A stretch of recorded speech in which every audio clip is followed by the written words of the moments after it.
Praise the Lord, hallelujah. Zion வேதாகம ஆய்விற்கு அன்போடு கூட இயேசு கிறிஸ்துவின் நாமத்தில் உங்களை வரவேற்கிறேன். இன்றைய தினத்திலும் யோபுவின் புஸ்தகம் அதிகாரங்கள் 11 முதல் 13 அதிகாரங்களில் உள்ள வசனங்களை தியானிக்க சர்வ வல்லமையுள்ள தேவன் தாமே நமக்கு கிருபை பாராட்டுவாராக. 31வது அதிகாரத்தில் யோபு தான் பரிசுத்தத்திலே நிலை கொண்டிருக்கிறதை, பாவத்துக்கு விலகி இருக்கிறதை அங்கே எடுத்து காட்டுகிறார். என் கண்களோடு உடன்படிக்கை பண்ணின நான் ஒரு கன்னிகையின் மேல் நினைவாய் இருப்பது எப்படி என்று சொல்லி இங்கே உள்ளான ஒரு பரிசுத்தத்தின் தரத்திற்கு யோபு தன்னை அர்ப்பணித்து கொண்டிருந்ததை நாம் இங்கே காணலாம். ஆம், இச்சையுடன் கூடிய பார்வை அது பாவத்திற்கு நேராய் கொண்டு போய்விடுகிறது.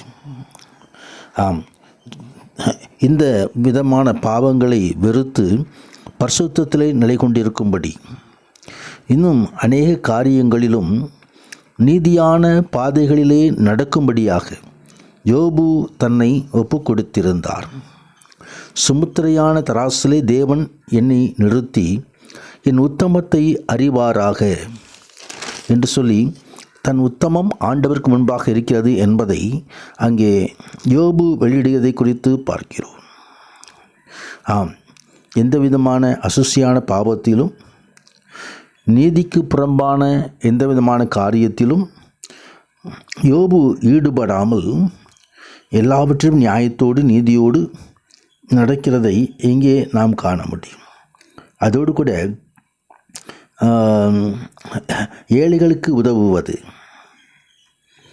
திக்கற்றவர்களுக்கு உதவுவது ஆகியவற்றிலும் யோபு தன்னை ஈடுபடுத்தி கொண்டிருந்ததை இங்கே இந்த வசனங்களிலே நாம் பார்க்கிறோம். கர்த்தருடைய பரிசுத்த நாமத்திற்கு மகிமை உண்டாவதாக. என் வழக்கை கேட்கிறவன் ஒருவன் இருந்தால் நலமாயிருக்கும். இதோ சர்வ வல்லவர் எனக்கு உத்தரவு அருளி செய்யவும் என் எதிராளி தன் வழக்கை எழுதி கொடுக்கவும் எனக்கு விருப்பம் உண்டு என்று சொல்லி நியாயத்தீர்ப்புக்கு தன்னை ஒப்புக் கொடுக்கிறதை யோபு இந்த இடத்திலே வார்த்தையினால் நாம் காணுகிறோம். கர்த்தருடைய பரிசுத்த நாமத்திற்கு மகிமை உண்டாவதாக. ஆம், நீதியின் பாதைகளில் நடக்கும்படி தேவன் விரும்புவதான அன்பின் பிரயாசங்களிலே நாம் ஈடுபடும்படி முன்னே தேவன் நமக்கு கிருபை பாராட்டுவாராக. 32வது அதிகாரத்திலும் 33வது அதிகாரத்திலும் எலிகு தன் வார்த்தைகளை சொல்லுகிறதான காரியத்தை குறித்து பார்க்கிறோம். எலிகு பொறுமையோடு காத்திருந்தார். யோபுவினுடைய வார்த்தைகள் முடிந்து தீரு மட்டும் காத்திருந்ததை குறித்து நாம் பார்க்கிறோம். அதே போல் தனது மற்ற சிநேகிதர்கள் பேசின காரியங்களுக்கு உடன்படாமல் இதோ எலிகுனுடைய கோபம் வெளிப்பட்டதையும் இங்கே சொல்லுகிறது, வேதம் சுட்டி காட்டுகிறது. இதோ தன்னை நீதிமானாக காட்டிக்கொள்கிற யோபுவின் மீதும் கோபம் உண்டது என்பதை இங்கே பார்க்கிறோம். கர்த்தருடைய பரிசுத்த நாமத்திற்கு மகிமை உண்டாவதாக. ஆம், முதியோருக்கு பெரியோருக்கு மதிப்பு கொடுக்கிறதான எலிகு, முதியோர் பேசட்டும், வயது சென்றவர்கள் ஞானத்தை அறிவிக்கட்டும் என்றிருந்தேன் என்று சொல்லி அங்கே எலிகு காரியத்தை வெளிப்படுத்தியது காரியத்தை பார்க்கிறோம். கர்த்தருடைய பரிசுத்த நாமத்திற்கு மகிமை உண்டாவதாக. ஆம், எனக்கு தோன்றிய மட்டும் நான் சொல்லுவேன், என் அபிப்பிராயத்தை வெளிப்படுத்துவேன் என்று சொல்லி வார்த்தைகள் எனக்கு நிறைந்திருக்கிறது, என் உள்ளத்தில் உள்ள ஆவி என்னை நெருக்கி ஏவுகிறது என்று சொல்லி தன் வார்த்தைகளை வெளிப்படுத்துகிறதை நாம் பார்க்கலாம். 33வது அதிகாரத்தில் யோபே என் நியாயங்களை கேளும், என் வார்த்தைகளுக்கு செவிகொடும் என்று சொல்லி தன் தேவனுடைய ஆவியானவர் என்னை உண்டாக்கினார், சர்வருடைய சுவாசம் எனக்குள் உயிர் கொடுத்தது என்று ஆவியானுடைய காரியங்களை வெளிப்படுத்துகிறதையும் குறித்து நாம் இங்கே பார்க்க முடியும். கர்த்தருடைய பரிசுத்த நாமத்திற்கு மகிமை உண்டாவதாக. ஆம், நான் மீறுதல் இல்லாத சுத்த, நான் குற்றமற்றவன், என்னில் அக்கிரமம் இல்லை. இதோ என்னில் அவர் குற்றம் எடுக்க பார்க்கிறார், என்னை தமக்கு சத்துருவாக எண்ணிக்கொள்கிறார்.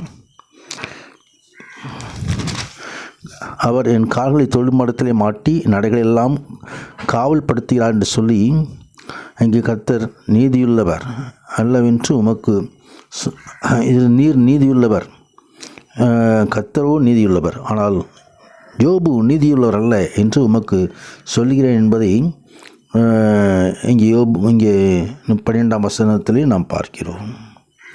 கர்த்தருடைய பரிசுத்த நாமத்திற்கு மகிமை உண்டாவதாக.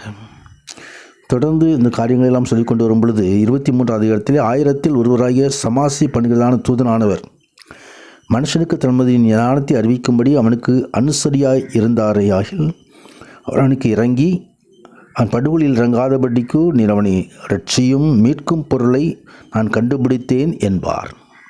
இயேசு கிறிஸ்துவை குறித்து ஒரு மீட்பை குறித்து இங்கே சொல்லப்படுவதை குறித்து பார்க்கிறோம். எங்கெங்கே போய் ஏதாவது பழைய ஏற்பாட்டில் தூதனானவர் என்று சொல்லி வருகிறதோ அங்கெல்லாம் கிறிஸ்துவானுடைய காரியங்கள் அங்கு ஒன்றுபட்டிருப்பதை நாம் பார்க்க முடியும். கர்த்தருடைய பரிசுத்த நாமத்துக்கு மகிமை உண்டாவதாக. ஆம், தேவனாய் கர்த்தர் அவர் மீட்கும் பொருளை கண்டுபிடித்தவர். தனது இரத்தத்தையே நமக்காக சிலுவையிலே சிந்தி ஒப்பு கொடுத்து தன்னையே கிருபாதார பலியாக ஒப்பு கொடுத்தவர். கர்த்தருடைய பரிசுத்த நாமத்துக்கு மகிமை உண்டாவதாக. ஆம், அந்த ரட்சிப்பை நாமும் பெற்றுக்கொள்வோம். உன்னதனான தேவன் நமக்கு கிருபை பாராட்டுவாராக. பரிசுத்த நாமத்துக்கு மகிமை உண்டாவதாக. ஆமேன், ஆமேன்.